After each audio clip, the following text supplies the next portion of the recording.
What's going on, guys? Welcome to another edition of Analytically Correct. Here with Rob and Stretch, as always. Gonna be talking about a couple of things today. Sports. It feels like Christmas Eve or Sports Eve, whatever you want to call it. At least we got farther than I thought we would, honestly. As long as we get a couple of games in before everything kind of collapses again in Florida, which looks like the way it's going. But the NBA did test all the players, and I guess the bubble worked because they said, I mean, you don't know how true it is, but they said nobody tested positive. So, I mean, if they're telling the truth about the results, it seems like it's working. So, I wanted to start by by talking about the NBA and go through some of the teams and kind of see who we think are contenders, favorites, maybe championship picks, and everything like that, and kind of start from the bottom of the list and work our way up, and basically try to see like how many of these teams actually have a chance to win. And I kind of a joke came to my head, not to make light of the coronavirus thing, but I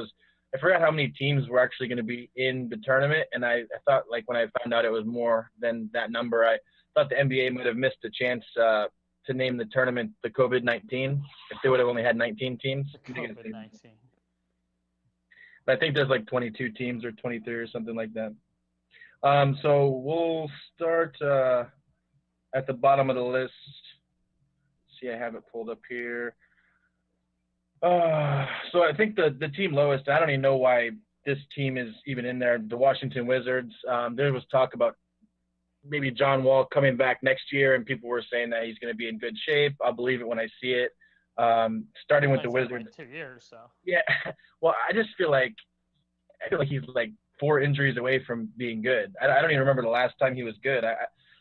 The injury was like an Achilles and then a knee or something. It's like all the injuries pretty much you don't want if you're an explosive point guard. So I think we can agree Washington, I don't even know. I would rather have seen like – I'm really annoyed that they even added teams in it because in my opinion, if you know the phrase that the playoffs were to start today, that's literally what like happened there. The playoffs start today. Hey, you weren't that good. Sorry, you didn't make it. You weren't a top 8 team at the time where the season was called at a halt, then you're just not in. Like, I just think we're almost like, what's the point in letting, the Suns in when they have to win like every game and they need teams to lose too? It's like, I get it's good for TV or whatever it is, but there's really no point in having it. Like, there's no point in them having the other like mini camp they're having for teams who weren't invited. Right. I mean, I could see if they would have given teams, whatever the games that were left, a chance to get in. But you don't need to go all the way down to the Wizards. Like, it's now Bradley Beal's not even playing either, so I don't really see what the point in that is. There was another. Could you blame him? I mean, I wouldn't play if I was Bradley Beal. It's like, okay, like we have to win 7 of 8 games, and we need this team to lose 4 games and this team to lose 6. Like, it's just like it's not realistic. And then we earn the right to be the first team swept by the Bucks. Yeah, like it's just not a competitive time for that. And also, I mean, all the way Bradley Beal played all year, he got no recognition. It's I wouldn't even play if I was him. It's like I think he's a fantastic player in the NBA. So another thing before we get into the rest of the teams was the MVP. I guess they announced that the awards are only going to go up for the games that were already played. This doesn't make that much of a difference to me. I mean, I don't think any of them were all that close, but Frank Vogel is pushing for LeBron to get MVP. I think it was going to be Giannis anyways. Either way, I mean, there's going to be a lot of LeBron support. What do you think about that whole thing? I thought coming to the season, like I said, with the way LeBron played, I thought it would be given to him. Realistically, I mean, they have a solid lead in the Western Conference. They look like the better team. I mean, I'm not taking it away from Giannis. I think James Harden's more worthy of an MVP than he is personally, though. I just think when it comes to, when you watch James Harden on a consistent basis, he's going to go out there and he is one of the most valuable players. I mean, it's in the definition for itself. And I'm not taking away from Giannis because he's definitely very valuable to the Bucks. It's just the whole it's between Giannis and LeBron. Like, you had times even last year when Giannis won it, I thought Harden should have won it. I think there's just so much hate out there for James Harden. And I used to agree with this, but I kind of came full circle on it. Or I guess a 180. Full circle would be I came back to where I started. I kind of came and did a 180 on this, where Harden, I thought it was kind of like boring to watch him just draw fouls and run into people, but the way that he scores is pretty insane if you look at it from like a historical basis. I think I would still pick Giannis over him, the way that his team has performed and everything like that. And I don't know. I didn't think it was a big deal anyways, as far as like the awards not counting the last 7 games. Like all the momentum stopped once the game stopped. So we talked about Washington already. Phoenix, they have some good young players, but realistically, I don't think they're going to make it in. Like you said, they added too many teams. We could even cut up some of the bottom of this list. I think when they put the parameters in for who to allow back, a lot of it was to allow the Pelicans in, which are just a couple. Oh yeah, it's the whole fucking everyone's got to love Zion train. I mean, you're forced to love him. You have to understand though, like people were complaining that they put Zion on the cover of 2K instead of Luka, and Luka is obviously a better player right now, but I mean it's not like 2K is the end all be all for ratings and everything like that. And I get it, but it's like also with the like, you know, when you want to get him in, I'm cool with it and this and that, but it's like, is he really like let's just let it have. He played like 12 games. I mean, he played like 20 games this season. Let's just let him have. Like, let's wait till next year. There's no point in rushing. There's no point in them being back in. I mean, that's my opinion. And also, like, they put him on before he got hurt. They had him scheduled for like 30 primetime games and everything like that. And they had him scheduled for like 30 primetime games. And then he got hurt, and now they have him scheduled for the first game back as well, which I like watching him. I have nothing against it. That's kind of a team when you get to it. It's going to take a while. I mean, New Orleans, Sacramento, Portland. I mean, Portland's kind of interesting. If Portland can end up getting into the playoffs, then I think they could definitely do something. They have Nurkic back as well. They have Skinny Carmelo now, I guess, is that. Oh my God. Yeah. You really think they're gonna do? Okay, let's say they sneak in the playoffs. What are they gonna do? They'll lose at 5 to the Lakers. I mean, so you're giving them one more game than they won against the Warriors last year? Yeah, like maybe 5, if not 6. Like I don't see LeBron losing. Like I know. Now you're creeping towards doing something. How many games do you have to win before you're doing something? Well, like contended. Like if you take it to 7 games, like I just don't look at the Portland Trailblazers and think, oh man, yeah, like hopefully they can sneak in and surprise the Lakers. They're not gonna be the Lakers. Right, but I mean, they went to the finals last year. We were talking about it before the podcast. No, and I'm not taking away from that. They did. But also at that time, Denver wasn't as experienced. Like I think Denver has a better shot at surprising the Lakers. Yeah, I mean, but Denver's at. I have just like the league standings pulled up right now. So Denver's at 43 wins. I would give Denver a chance, like a realistic chance. All these players too. I would have expected more players to come back fat, but now you have skinny Jokic, skinny Carmelo. Apparently, there's skinny Harden out there somewhere too, which that was an upset of the year. But yeah, Portland's at 29 wins, and Denver's all the way up there. Do we need to talk about Brooklyn or Orlando at all? Is Kyrie or Durant coming back? I already know the answer. No, neither of those. Nobody in Brooklyn's playing, man. Like not a damn person. Brooklyn's got everyone not playing. It's the Brooklyn Bubbles, yeah. Who's even gonna play? Who just dropped out recently too? Michael Beasley. Oh, even Beasley dropped out. That's a tough blow. Hopefully you guys are able to come back from that one. Yeah, you know, honestly, it's almost like you should just tell Brooklyn not even to show up. I mean, I think everybody would be fine with that. I mean, it's like, who are we gonna watch? Joe Harris and who? It's gonna be weird to see how they do the lottery and everything with that now. Like, I'm really happy the Pistons didn't make it in as one of like these shitty teams that are vying. I was all the way done with watching the Pistons play. We were talking about kind of DeMar DeRozan before the podcast, and I think my talent evaluation can just be completely compromised from. I really wanted DeMar DeRozan to sign there, and I was really mad when we didn't get him as a free agent. And now I'm just like, oh, thank God we don't have a terrible contract from a guy who only shoots mid-range and he has a huge contract. And I guess unless you're talking about Blake Griffin, oh wait, we have that too. Your guy, third team All NBA. I mean, what are we trying to be? The Knicks? We're trying to get the players when they're like past their prime. What is this? Damn, man, you know. Yeah. So. Getting past all these teams, I mean, Dallas, if we're talking about winning a championship, I don't think so. I don't see them being the clip. What is Dallas, the 7th seed? Right now, it's the first team out of the playoffs, I think.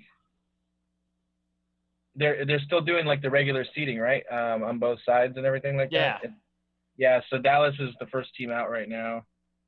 It's funny, too, if you look at it, like, the only teams – it's Brooklyn, Orlando, and Washington – that are in the East, and then every other team is from the West. It's like we could have just extended this out and just let like Golden State come back. I'd rather watch Curry play than any of these other teams.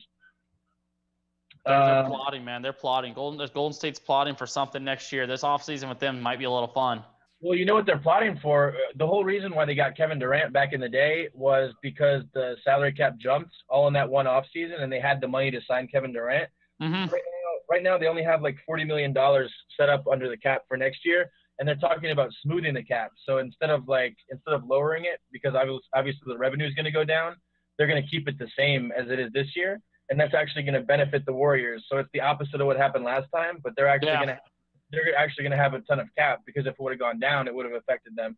But now they're going to have a bunch of money to sign probably Giannis or somebody like that. I know he's not up until the year after, but they'll find a way.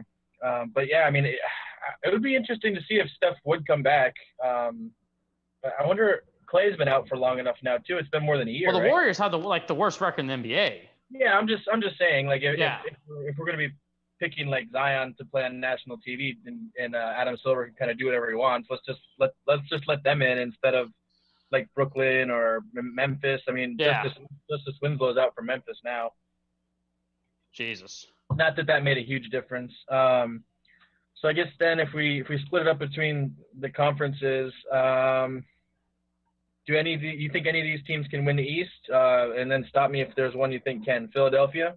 No, I think they can contend, but I don't think they're gonna. I mean, it's gonna be fun to see Simmons move back to the 4, but I just don't see it happening. I think I saw one of the articles or the videos that you saw when they have him like just pick and rolling, but he's the one rolling to the basket. Yeah.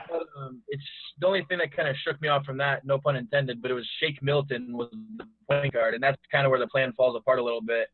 He's decent, but I don't know as far as having him out there as. It's such a weird team, though. So you would have Shake Milton, Tobias Harris, Ben Simmons, Joel Embiid. Well, I mean, that's what they get for getting Markelle Fultz with the first pick. When it's like, why would you invest in our one pick? I don't know why he was number 1 pick, but he was. I mean, it's easy to say now, but he was pretty much a consensus. I was a consistent De'Aaron Fox guy. I thought De'Aaron Fox should have gone number 2, if not 1, just because I thought that. I mean, everyone loves to jump on what's his face.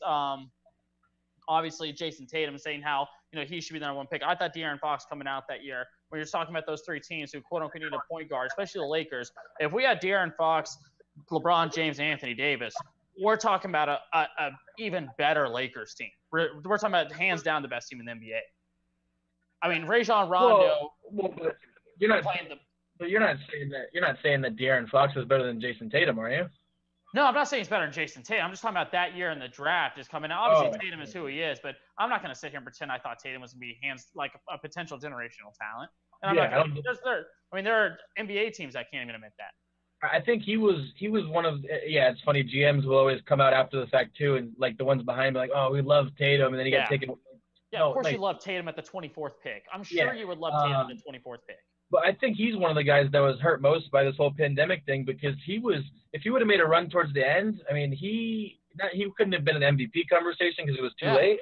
But after New Year's and the Christmas games, he had as good of a season going as anybody. Mm-hmm. I agree with that. Then especially with Kemba being out, it'll be interesting to see. I mean, Kemba's talking about this is kind of worrying if you're a Celtics fan. He's talking about his knee is still messed up, and that's after 4 months of being off, and he was off before the 4 months started too. Mm-hmm. So I don't know it had to be like a tear or something, but he's coming back now and saying that something's wrong with his knee at this point. Philadelphia, I don't know. I think I would give them more of a chance than you. I think they match up pretty well with Milwaukee. Indiana, it just depends if Oladipo plays, but even it's if he does. For me. I like Indiana, but that one's a no for me. But they've contended in the East. I'm with you on that. I actually have a future bet for a good amount of money for the next team from Miami to win is it the East or the championship? I hope it's just the East, but I think it's the championship. Miami can contend. I mean, they know how to contain Giannis. They played Milwaukee phenomenally. So, like, Miami's in that team that can compete. I only have 3 teams in the East that I think are realistic to compete for the, to go to the championship, and they're one of those 3 teams. But it Oh, also depends on their young talent too. you say Miami is one of those three teams? Yeah, I do, because the way that Miami does play, I'm a huge Bam Adebayo fan, and you watch So then you Bam don't, play, man, and it's so then you have Toronto out of there? no, I don't have Toronto in there. Oh, okay. I mean, I don't know. That was a strong defense from me. I don't know. They're good. I really don't have Toronto with that right now though. I think it's just because I think one of the reasons people are like that is because they don't have like that one star. Like, yeah, Siakam is really good, but with Kawhi leaving, obviously, I don't know. I think the team basketball thing. When you listen to a lot of like GMs and stuff and read what they talk about, everybody talks about Toronto's defense, which is another thing that's not really as interesting to a lot of people when you're watching basketball. Mm-hmm. But a lot of people talk about like the rotations they have on defense and just some of the schemes they play when they're talking about like the best defensive teams. And I mean, they showed. I mean, obviously Kawhi is not there. I can reiterate that, but I mean, they showed that they can go up against Milwaukee. Boston, I think is even if Kemba Walker doesn't play, I think they have a chance to win the East. Honestly, Boston's one of my teams. I think Boston's coming out of the East. I really think of all the teams I'm pushing for Boston to come out of the East, man. I really am. I do like what they have going on. They still have scrappy guys. Having Marcus Smart, though he's not the mister, he's not going to light up the box score. He's someone you want in the postseason. Yeah. He's got that Rajon Rondo feel from the big three back in the day, to where he's that added piece to where he may not be a huge part of the piece, but you do want him though. Playoff smart. Yeah, I'm a big Mark. I like Mark Smart in the playoffs. I think, like I said, Jason Tatum coming in there. If you can have, it does reside if Kemba can come back, and if they have him playing limited and bring him into the playoffs. If Kemba can play 80%, they have a really good shot coming out of the East. I'll say one thing. I don't even know if this is a hot take or anything like that. I think the Eastern playoffs are going to be more fun to watch than the Western playoffs. The West is good. Because whatever team plays the Lakers or Clippers, it's going to be a sweep or they're going to win maybe one game.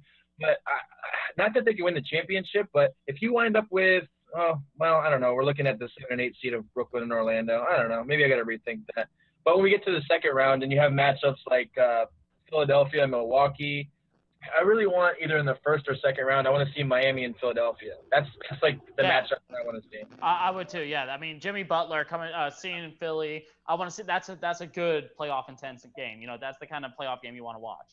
That just shows you how much Jimmy Butler hates Ben Simmons, because he hated the softness and he said the weakness that the 76ers had, but he's still really good friends with Joel Embiid. So it's like, who were you talking about? You kind of know who you're talking about at that point. We kind of figured that one out. So he's calling Ben Simmons soft. So somebody said there was something on social media of Ben Simmons trying to throw a fish back in the water and he missed. I didn't see that. God. Did you hear that, Stretch? I don't know. Is no, that true? Yeah, there was, because in the Disney bubble, I guess fishing as an upset became like one of the more popular things to do.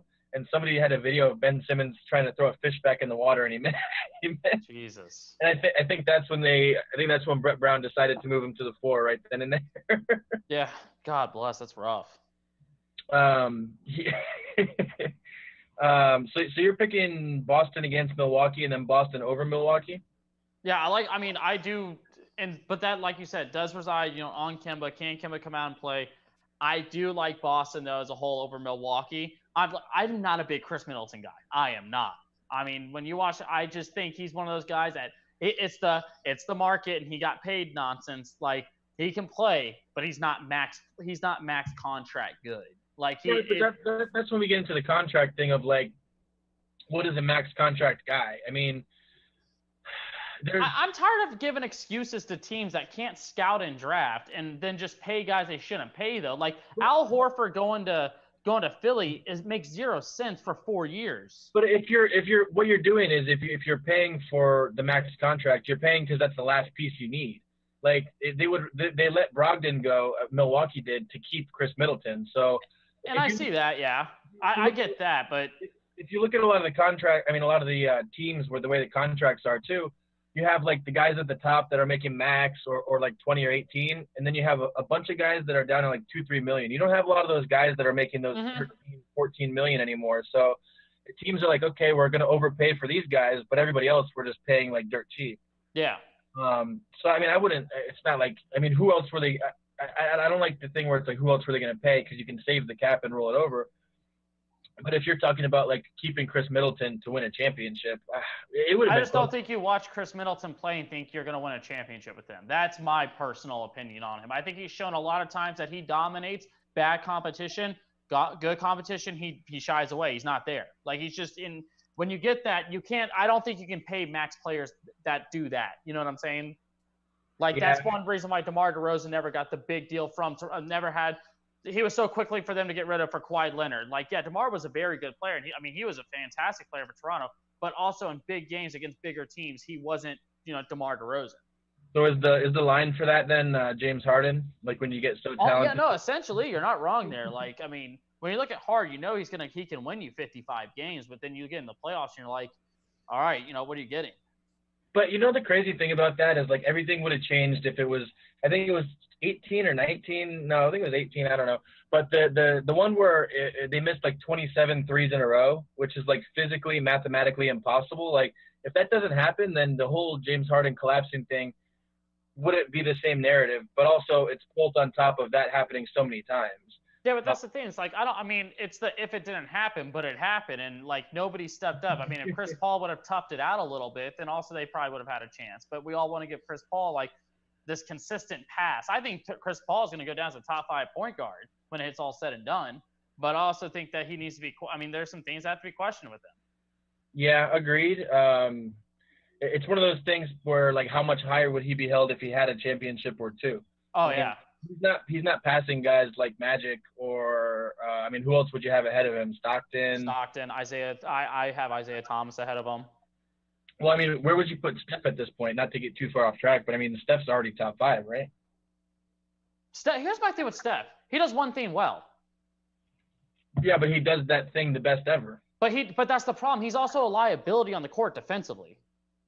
The man he doesn't he doesn't distribute the ball. He does one thing very well, and I do not take away from what he does very well. That doesn't make him top 5 though. I think he's above average with assists. No? I think his assist numbers would be higher if he wasn't shooting so much. But so Kyrie Irving's, but doesn't mean you're going to give him a pass on that either. I wouldn't give Kyrie a pass on much, honestly. That's what I'm saying though. It's the same thing. Like Kyrie will drop 30 in a game, and it's like it's the same thing. I don't take away from what Steph does. It's just he does one thing very well, and after that, it's like you saw in the playoffs when Kevin Durant was gone. Other than, I don't know, we'll see when he comes back, but I know what you're saying is he shoots threes really well, but when he was at his peak, when he finishes around the rim, like some of the stuff that he did around the rim for being his size too was pretty impressive. But it's also he's not one of the best finishers in the league. Like he's not better than Russell Westbrook. He's not better than Kyrie Irving. Well, he's not gonna get up there and like dunk it down, but some of the creative finishes that he does at the rim are pretty impressive. I am all for saying he's not bad or on the rim. I just think when it comes to what we talk about, what he does well, he is great. He can shoot from anywhere, and it's fantastic. But it's I thought the biggest problem, I thought if you kept Kevin Durant but they lost Steph Curry going against the Raptors, I think they beat the Raptors. Kevin Durant can finish at the rim. He can score from wherever as well. He's a bigger presence defensively. Steph is not a presence defensively. No, I'm not saying you're playing 4-on-5 basketball when he's out. I'm not saying Steph is better than Durant though. We were talking about point guards. Yeah. And KD is also one of the best players of all time too. Of course. I really wish he wouldn't have got hurt, man. But yeah, I know. 6'4", but you're talking about point guards now. Yeah, I was hoping nobody would say anything when I said about his height because I was like, I think he's 6'4". Everyone's a point guard now. Yeah, Ben Simmons is 6'10", right? Yeah. You got LeBron James at 6'8", 250 out there. Everybody is a point. Well, yeah, it depends who you ask about LeBron. Some people, it depends. If people are going against him, they're like, he's 6'10", 290. And if you're going for him, you're like, he's only 6'6", 250. Yeah. He has to have the highest variance There's of that median in there that we got to find. Okay, so I'm gonna go with Milwaukee for the East. It's the safe pick for sure. It's the pick that I kind of want to see too. I want to see Jason Tatum too, but if they don't have their full team, if Kemba's not there, I would much rather see. I want to see Giannis in the finals and see what they can do, and I really want to see nothing against the Clippers or anything, but I would much rather see like Anthony Davis and LeBron against Giannis than like Kawhi and Paul George. Like they're kind of fun to watch, but I would much rather watch the Lakers. Wait, you want to watch? So you're telling me you don't want to watch Kawhi Leonard? You want to watch Anthony Davis and LeBron James over that Clipper? That Clippers team's scrappier. There's no Avery Bradley. We have J.R. Smith back in the NBA for whatever reason. If I want scrappy, I'll watch the Grizzlies, though. I don't want scrappy in the finals. Don't be disrespectful. The Grizzlies are not scrappy. They're young players who aren't that great. There's a big difference. They play sloppy. It's the grindhouse. They have like that. In 3 years, that roster is not going to be consistently together. They're not going to be together. What do you mean? In 3 years, they're going to have better players. They have other players. They can get rid of guys from that team. That team's like the Grizzlies. Jay Morant, I mean, I'm happy to see he should win Rookie of the Year. I think there's no debate on that. I'll tell you one thing. Two teams that have like 2 or 3 players each that are going to be on championship teams, but not on those 2 teams. It's going to be the Suns and the Grizzlies. Yeah. When those guys get to their second contracts, like Jaren Jackson, who else am I thinking of? DeAndre Ayton. Yeah, once some of these guys get onto the teams they're actually going to be on, they're going to be on like championship teams. Mm-hmm. I just feel bad for those small market teams. I have to stick up for them since I am a Pistons fan, and it just like we're drowning in a sea of never-ending misery. Because I mean, what free agent's ever going to pick the Pistons? Only way we can get anybody is if the team says that they're going to sign their star to a big contract and then never trade him, and then they immediately trade him. Jesus. We got our luck. I don't know how Brooklyn did. We got our luck. We got to just wait 1 year for it. We just need like the next best player of all time to be born in Detroit. That's all. Oh man.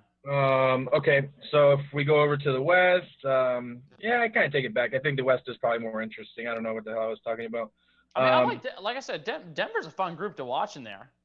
Yeah, I mean, you're talking about them like they're scrappy or they're gritty. When you say they're a fun group, that's kind of disrespectful to the 3 seed right now. I think they can play. I just don't think they're. I think when you see them play against either LA team, though, it's going to be clear who's going to be the better team.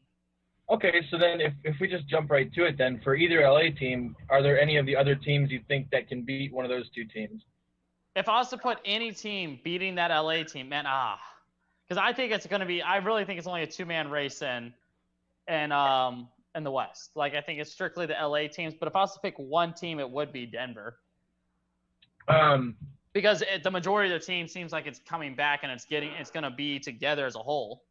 If I can make a case just against the Clippers, they've never had that point in the season so far where they've had like a 10 or 12 game win streak or anything like that. Like everybody's pretty much just going off. I mean, these guys are playing together, I think, for the first time this year. They haven't had like any sustained period of like dominance or anything like that. I understand you have to give respect to Kawhi and Paul George, but I mean, they won 2 games against a healthy Warriors team last year in the playoffs. Right. Without Paul George and Kawhi Leonard. I mean, they have Doc Rivers. They lost a lot of those guys, though, that they did that with. But they got better guys. Like, they still have Pat Beverly. They're not as scrappy, though.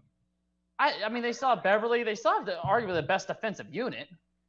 The team that I would really like to see that would make it interesting is Houston, but they match up so poorly with LA, with the Lakers. I mean, you're pretty much talking about before the break happened, the Rockets are trying to go small ball and have like PJ Tucker at the 5. Like, see how that goes when when you're running LeBron out there at the 4. Sometimes you have Anthony Davis, who said he's not going to play the 5, but I can hate to break it to him, he's going to be playing the 5.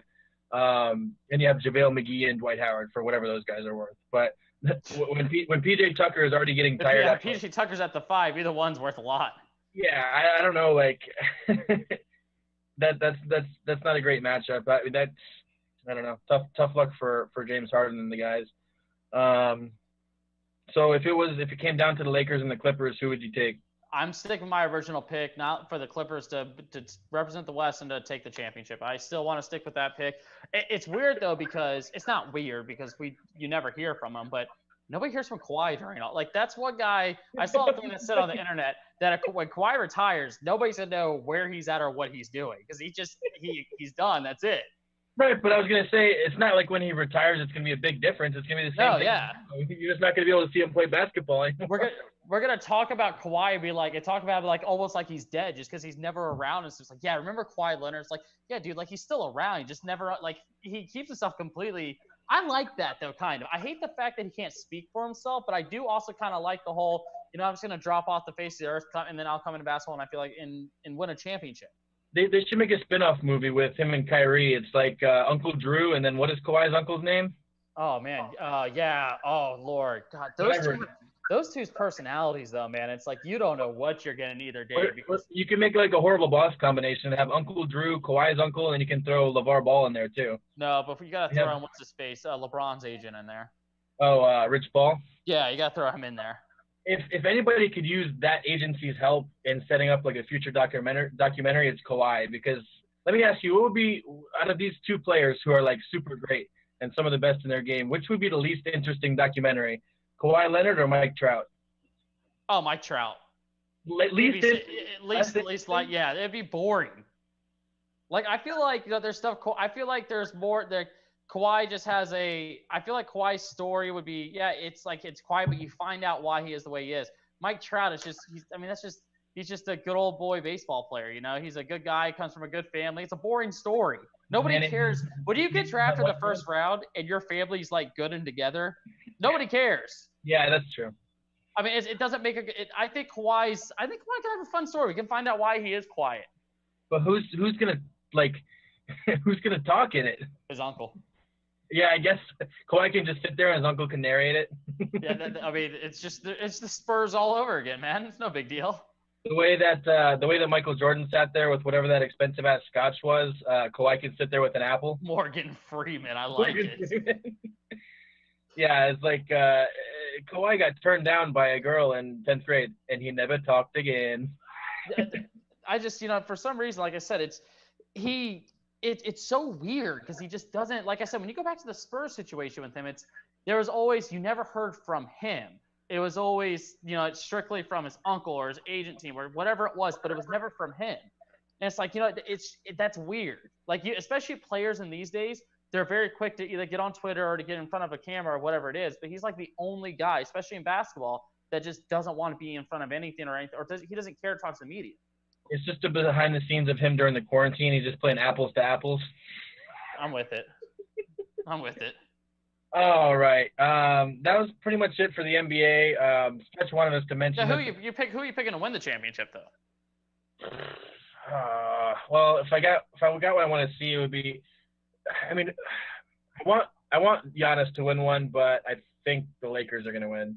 I mean, yeah, I think it's either the Lakers or Clippers, but I'm going Clippers. Whoever represents the West, I think is going to win it. I think it's just tough when it comes down to it. If it's like Milwaukee and the Lakers, and there's like 2 minutes left and it's tied, am I really going to go against?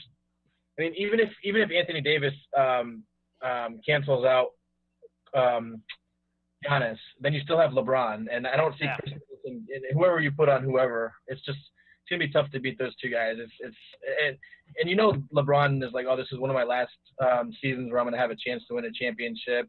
He had that shirt with his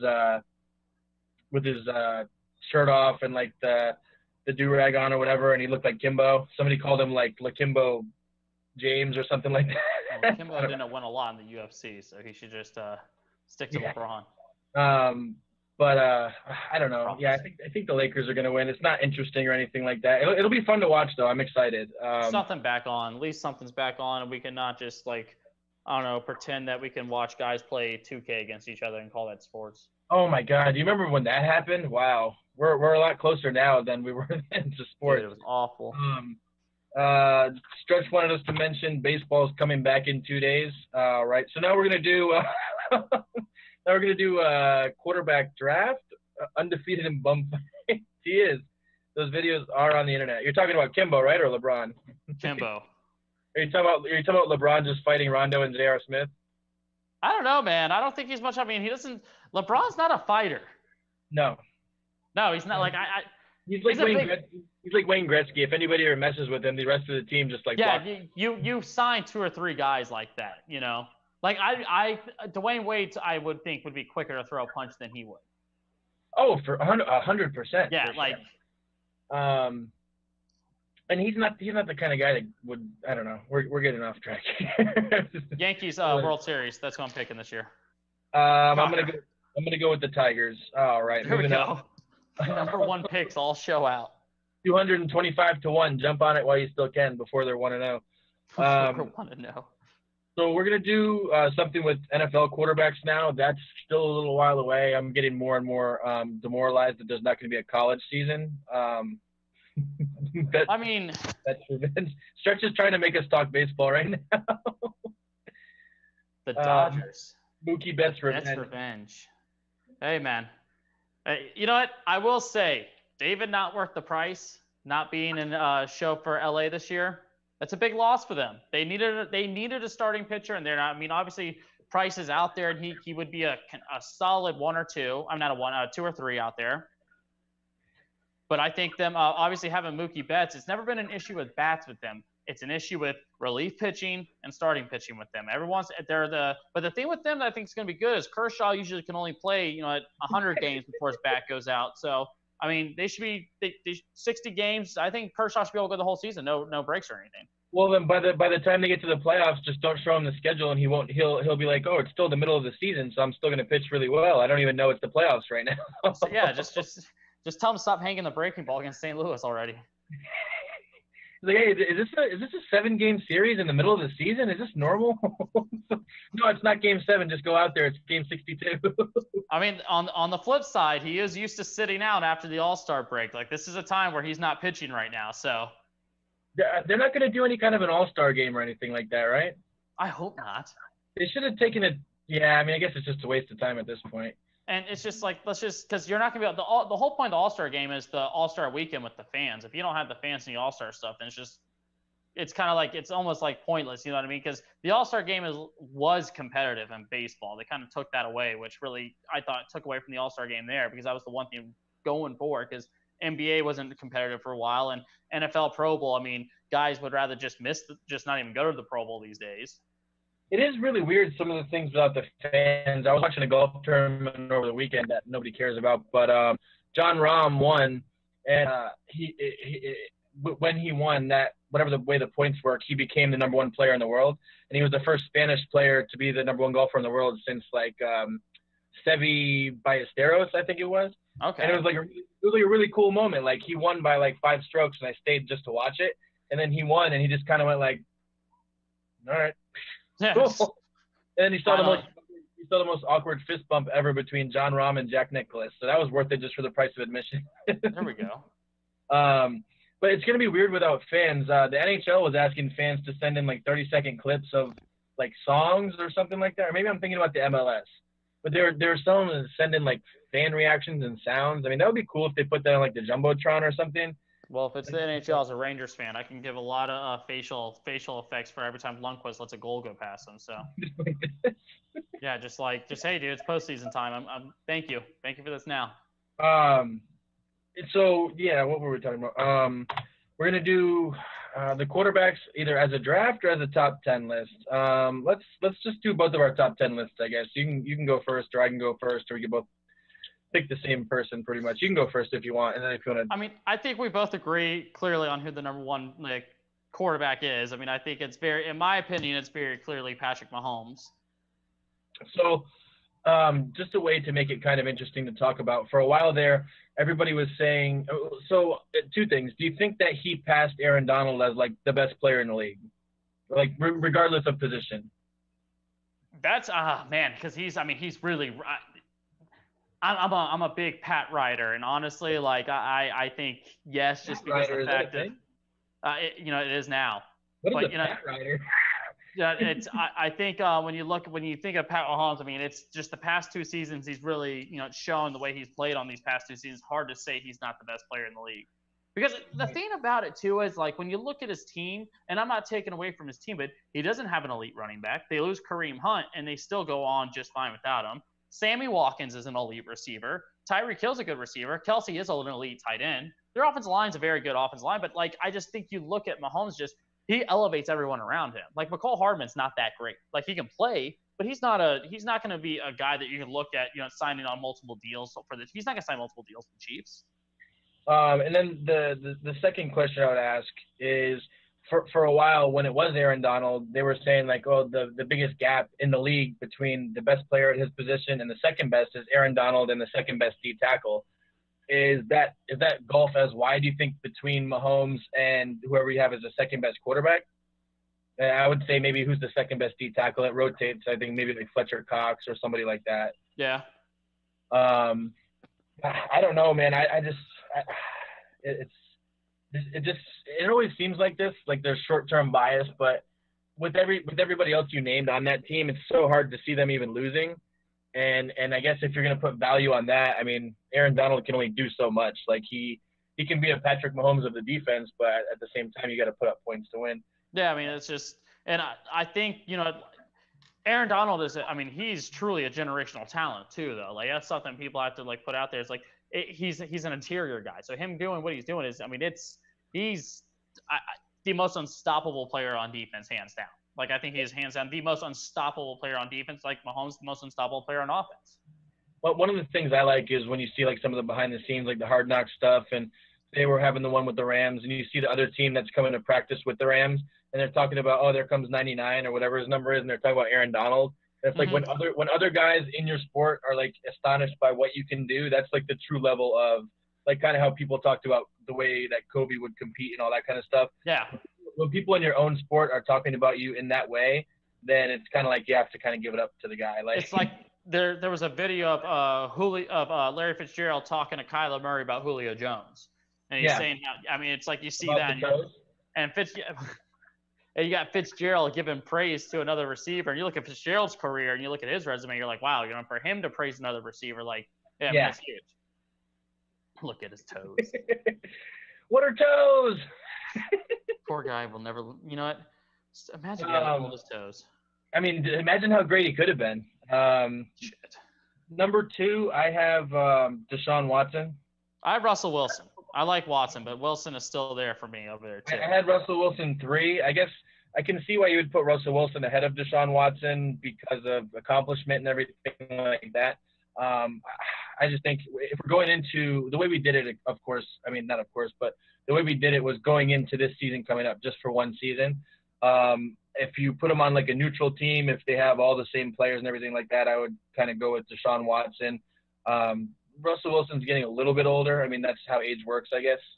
That's how age works. Each day you just get a little older. Yeah, he's older than he was last year. That's the kind of analysis you can find here that is actually analytically correct if you look it up. But I also, like I said, I had Russell Wilson 3rd, so I'm not going to like make too big of an argument for either one of those. Who did you have 3rd? Lamar Jackson. And I think I look at Lamar and Marquise Brown, I think is going to have a huge year this year. I think Marquise is really going to help out that team. And I think Lamar, it's just that he's consistently motivated. I do think him coming in this season. They have J.K. Dobbins added to the team. You have Mark Ingram still running the ball. Mark Andrews over at the tight end. I like the way that team is built. I think he can compete and contend for another MVP. Any chance that Antonio Brown teams up with his cousin on the Ravens? Dude, if he was to sign, he would have signed already. It's like what I used to say about Des Bryant like a year ago. It's like if he's going to sign, it would have happened already, And it's like you're not going to let him – you're not going to have him sit this long and just have him unsigned. It's like it's – he's going to get drafted in fantasy leagues in like the last round. Like he was up there like last year. Yeah. He drafted Gronk like in the last round. It kind of paid off now, I guess, if you had him as a keeper.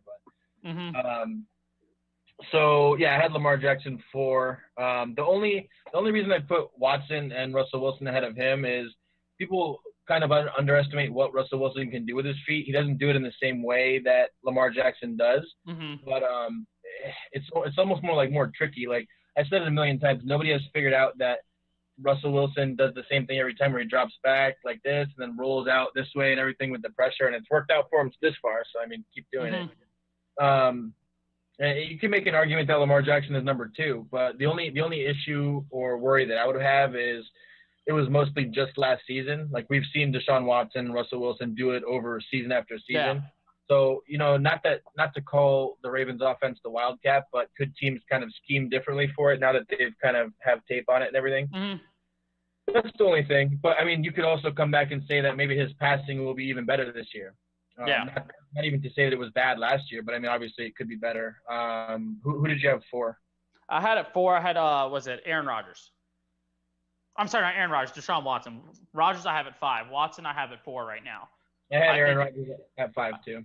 I like, and there could be a strong argument, obviously, Rodgers being ahead of Watson. I just think coming into this year, I like Watson more. I mean, but also it doesn't if and a big ifs for them is if that the moves worked out for them, because you lose DeAndre Hopkins, and you gain David Johnson and you get Brandon Cooks in a deal as well. It's like, if these guys are healthy, the team can look better. They can have more options. But the problem is there hasn't been the signs of being like, Cooks, that was really only the only year that he had true injury issues, but they were happening a lot, and they were heavy concussions. I mean, there was talks where he was even saying he didn't know if he want to keep playing. And that's not really something you want to hear and then trade for. You know what I mean? Like, I didn't understand that move. It's just you're hearing a guy who's, voiced his pleasure with his injuries, takes his head injuries very serious, like a lot of NFL. I mean, this isn't 1990 anymore. Guys will take this serious. I mean, they're getting paid well. They know, hey, I play 5 years in the league. Brandon Cooks has made some money. He can sit out if he wants to. David Johnson is the other thing is I don't look at David Johnson and look at him and think a consistent running back there. I wasn't for him being a consistent, a bigger signing. You know what I mean? It's like I didn't think his contract was there because he only had one solid season as a whole. Well, he was part of the trade, wasn't he? Yeah, I mean he got traded. Yeah. I think so. If all things are equal, if you put all these guys with the same receivers, same running backs on a team, and they have like Andy Reid or Sean McVay or what's his name from San Francisco? Garoppolo. No, the coordinator. Shanahan, Kyle. So if you give any of these guys all the same person, like I think Aaron Rodgers has been held back by McCarthy, which is why I'm not super enthusiastic to see him on the Cowboys.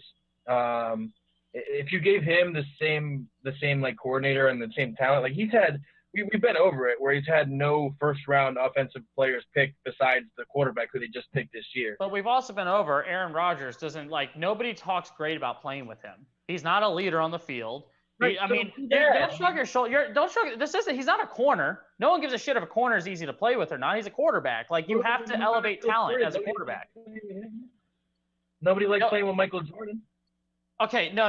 There are people that didn't like playing, but we're talking about a different sport. I'm talking about a quarterback. People have to like playing with you at some point. I mean, there's guys that leave. There's guys that leave and just don't care to play with them. There's a reason also why they drafted Jordan Love. Let's be very serious, because even this coaching staff. No, because they don't want to deal with him anymore. They're looking at Aaron and said, why do you want to keep dealing with this? McCarthy's a quote-unquote bad coach. McCarthy's not a bad coach. Like, and I'm not even saying this as a Cowboys guy. I'm saying this in general. Like, his resume speaks for itself. He's a better coach than Ron Rivera. He's a better – I mean, you can go down the list. He's top 10. He's a top 10 coach. For him to only have one Super Bowl with Aaron Rodgers is like a reason to be fired every day. Like, can we also Aaron Rodgers was throwing interceptions in NFC Championship. Sorry that the guy was struggling with didn't care about throwing interceptions then.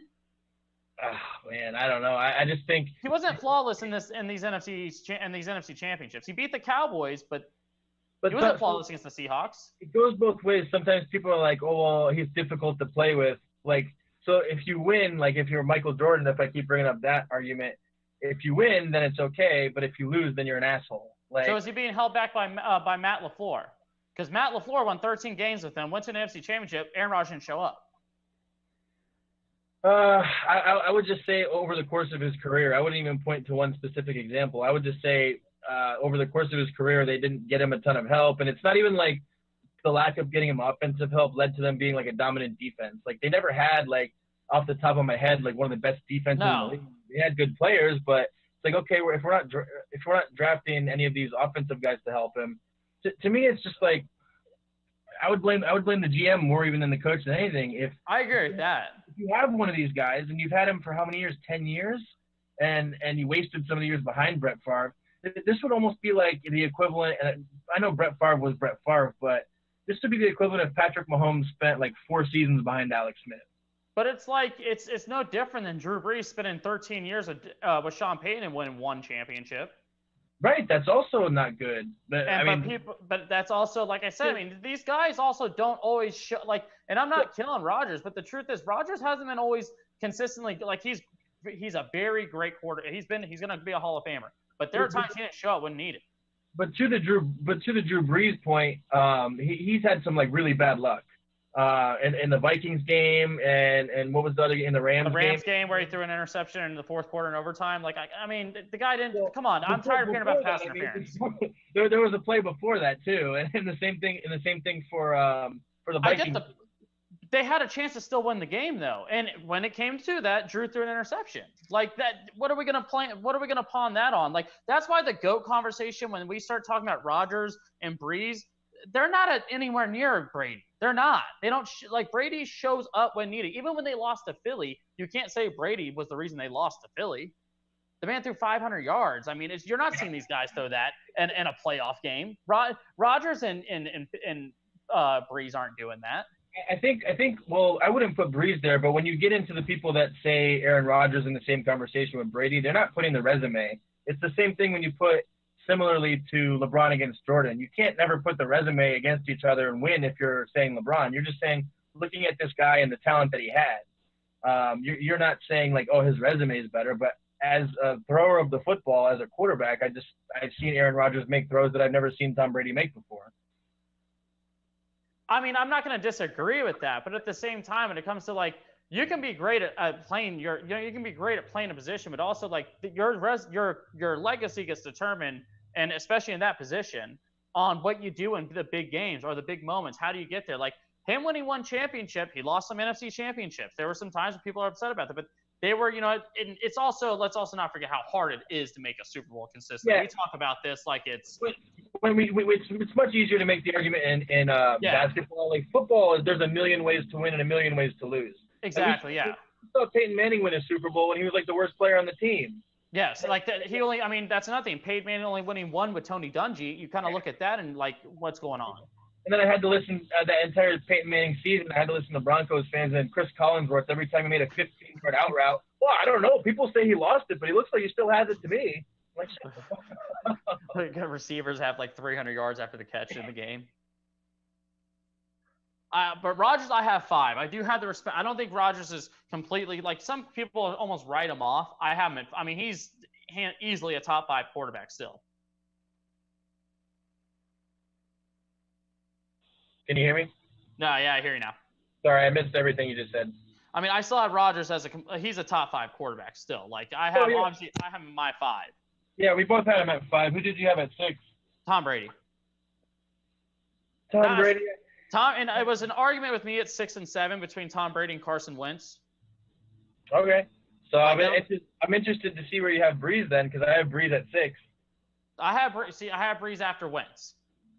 So if we're gonna say Tom Brady just for one season, all things being equal, he started to go downhill at the end of last year. That's the only thing I would say, and it happens faster with quarterbacks. Like once it's over, it's over. I'm not saying it's over, but I mean it's easy to go downhill when N'Keal Harry can't play. Julian Edelman's 5'9". I mean, we just have guys. I mean, that James White was almost your most reliable receiver, and he's not going to take off on a complete defense, running the ball. He's not that fast. Like, well, if anything, too, one of the testaments for Tom Brady would be that he's never had, like, if we're talking about the same thing with Rodgers or any of these other guys complaining about weapons, other than Randy Moss, I mean, he hasn't had great receivers either.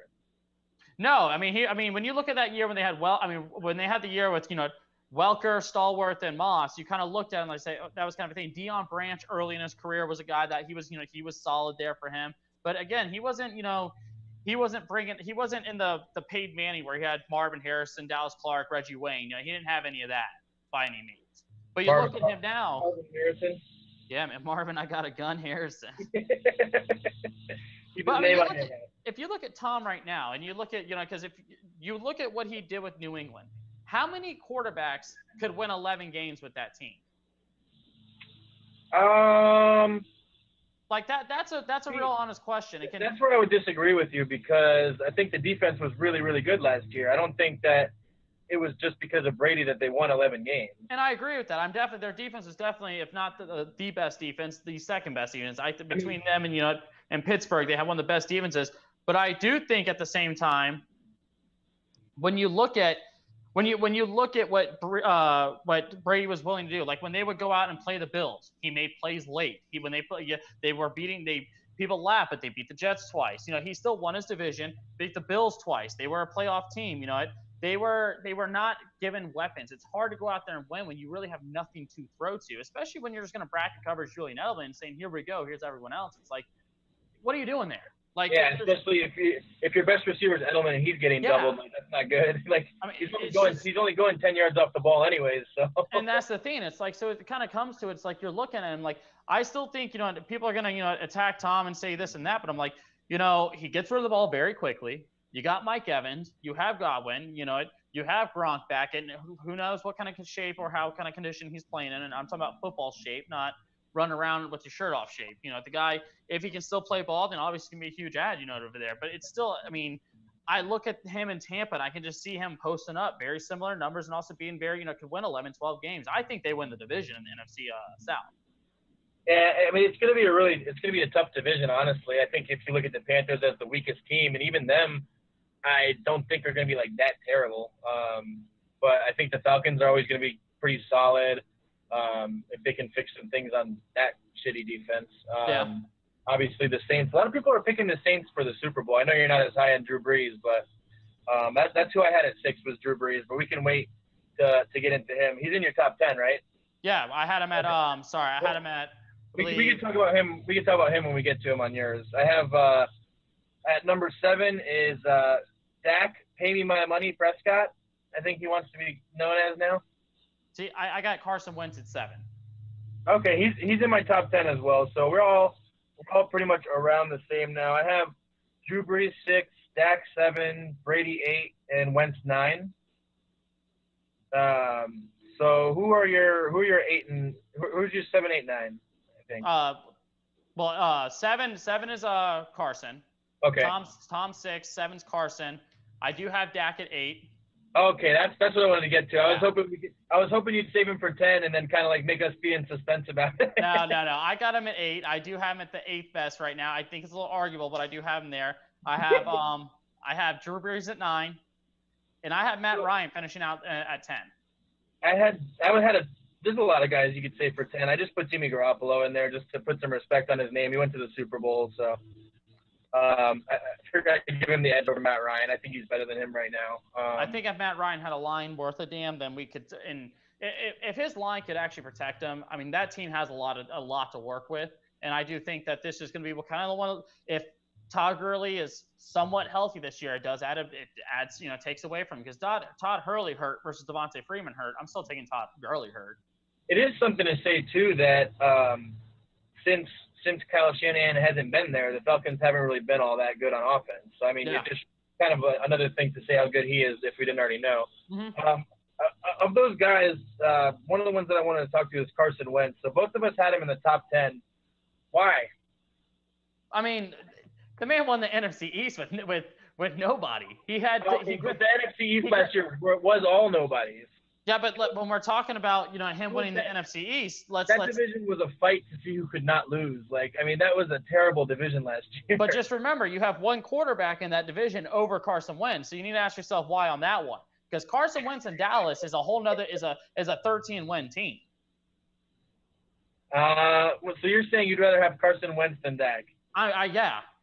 Carson gets hurt. The thing that kills Carson is just his injuries that happen. So it's like, but if that's the thing that really kills him. So like, obviously Dak being healthy, there's the argument, but that's all Dak does better than Carson Wentz is he just stays healthier. He's not a better thrower. Carson Wentz is just as mobile as he is. Carson, name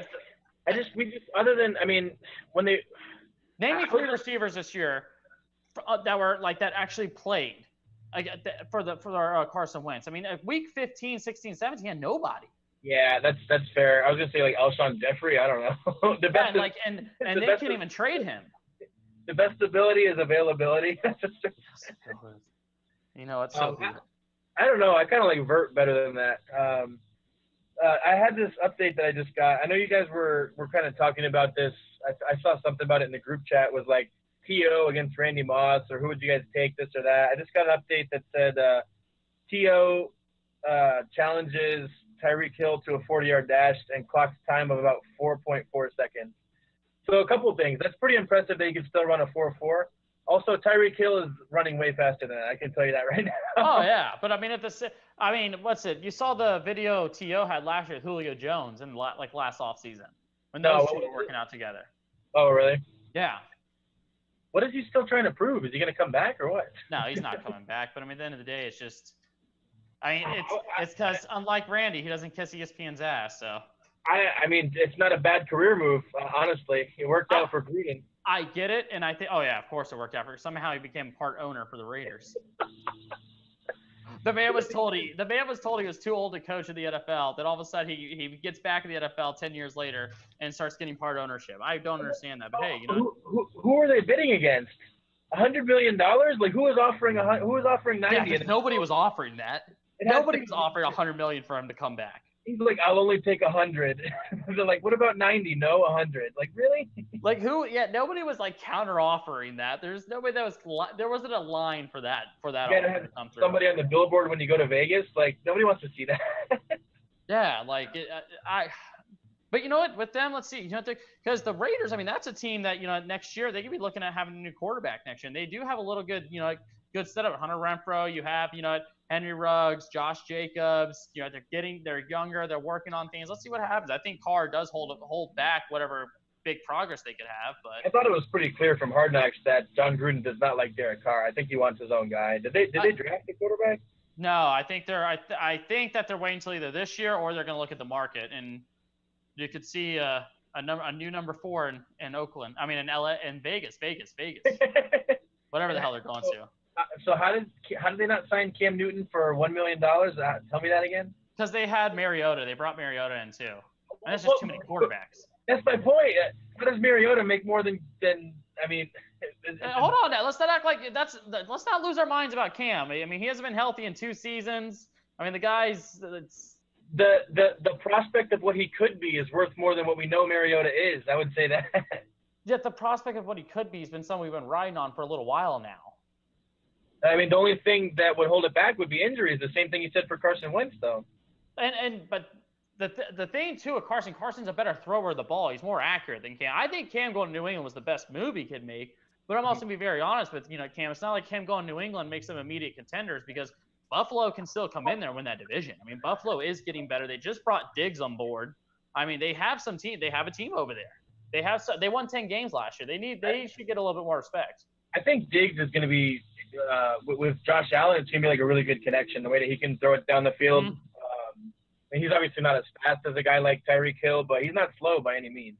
And it's not Kirk Cousins throwing downfield compared to Allen's arm. Allen's arm can get there more than Kirk's. So. Stephon Diggs is going to buy him like I don't know, souvenir or something. I don't know what to say. Souvenir. What else was I going to say? Orlando City just won, or they drew in their last game. If anybody cares about MLS, so they're in the MLS's back tournament, and they moved on to the group of 16. So that'll be on Saturday. But that's the MLS, not the Bundesliga. Bundesliga. There we go.